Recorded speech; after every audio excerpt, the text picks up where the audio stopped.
فزت ورب الکعبہ، تمہیں خوف خدا کی وصیت کرتا ہوں، بلکہ دنیا طلبی سے بچو، اگرچہ دنیا تمہارے گرد چکر لگائے۔ اس چیز پر افسوس نہ کرنا جو تمہارے ہاتھ نہ آ سکی۔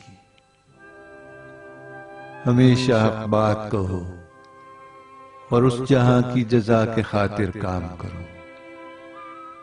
ستمگروں سے ہمیشہ لڑتے رہو اور مظلوموں کے مددگار۔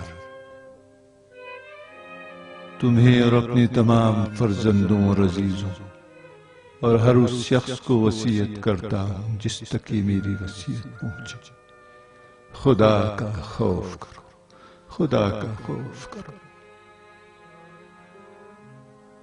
اپنے کاموں کو منظم رکھو اور ایک دوسرے کے درمیان صلح اور آشتی سے کام لو، کیونکہ میں نے تمہارے جد صلی اللہ علیہ وآلہ وسلم سے سنا کہ فرمایا لوگوں کے درمیان صلح کروانا سالوں کی نماز اور روزے سے بہتر ہے۔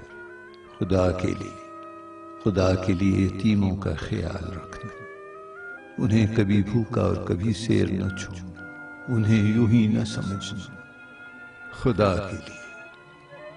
کے لیے پڑوسیوں کا خیال رکھنا، ان کی سفارش پیغمبر نے کی اور بارہا ان کے بارے میں فرماتے رہے، یہاں تک کہ ہم گمان کرنے لگے کہ شاید ارث میں بھی ان کا حصہ قرار دیں گے۔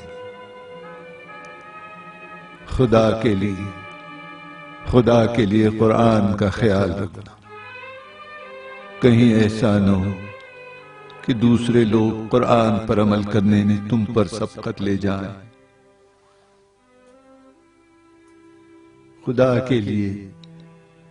کے لیے نماز کا خیال رکھنا جو تمہارے دین کا ستون ہے۔ خدا کے لیے حج کے موقع پر کہیں ایسا نہ ہو کہ خانہ خدا کو خالی چھوڑ دو۔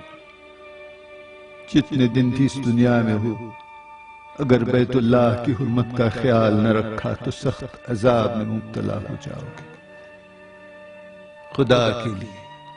خدا کے لیے راہ خدا میں اپنے نام و جان و زبان کے ذریعے جہاد کرتے رہنا اور تم پر آپس میں مل کر رہنا اور ایک دوسرے کو معاف کرنا ضروری قرار دیتا ہوں۔